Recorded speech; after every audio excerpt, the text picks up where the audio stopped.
Let's talk about your relaxation for a moment, because how relaxed you are or how tense you are has a huge impact on your behaviors. And I think one of the easiest ways to influence your behaviors in a positive way is to put some focus on your relaxation on a regular basis. So how do we relax? Okay, I can tell you as a person who is very, I think naturally kind of tense, and then the people I grew up around were kind of tense as well. Around 20 years old, I started learning how to relax. And it took me a while of practice, and I still work on it now. But the point I'm trying to make is that anyone can relax, even you. Even if you're what you consider to be a stressed person, if you put a little bit of effort into it and a bit of consistency, you can learn some pretty simple techniques and master them, so that anytime you find yourself getting worked up or you're just in a situation in life where you're kind of stressed, you can take a little mini vacation from it and just kind of let go. So the first thing we want to focus on is the stomach. Okay, this is real key, because the stomach, they call it the belly brain. It's the second largest conglomeration of nerves in your body, second to your brain.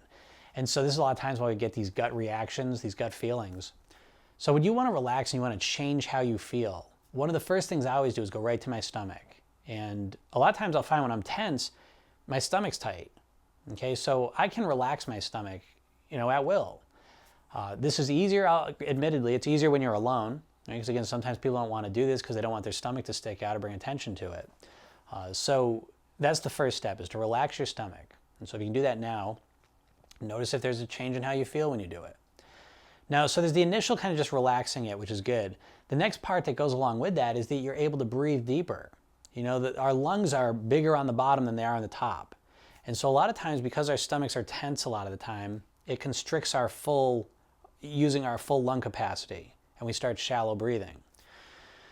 So when you relax your stomach, the next thing in your mind you want to be thinking about is taking deeper breaths, because now that your stomach muscles have loosened up, your lungs can expand.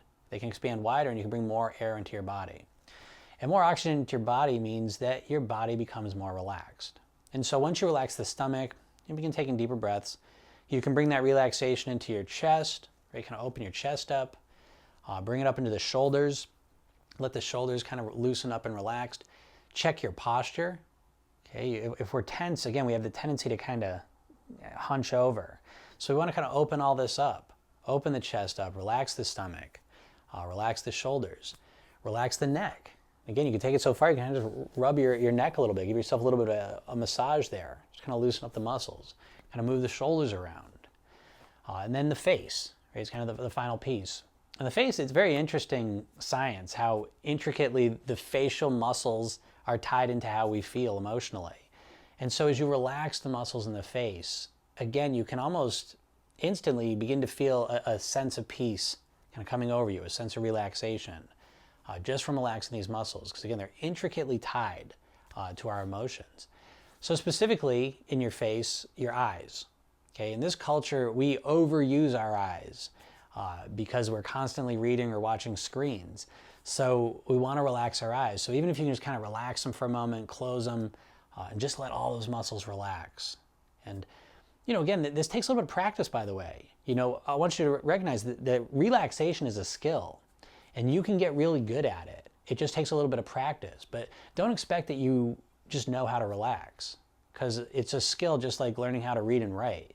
And if you've never learned, literally learned how to relax, then you may not be that good at it, okay? But the good news is you can get good at it because it's a skill. It's not an all or nothing. It's not you either can do it or can't. It's a skill like everything else. So dedicate some time to it. It doesn't take a lot of time. It doesn't take a lot of effort. It's really just letting go. And the key thing is, again, don't get frustrated because this is what I've had to go through. When I first started learning to relax, I started getting frustrated when I started realizing how not relaxed I was. And so over the years, I've kind of let that go, and I really just focus on letting go. I'm not looking to create the deepest relaxation in the world.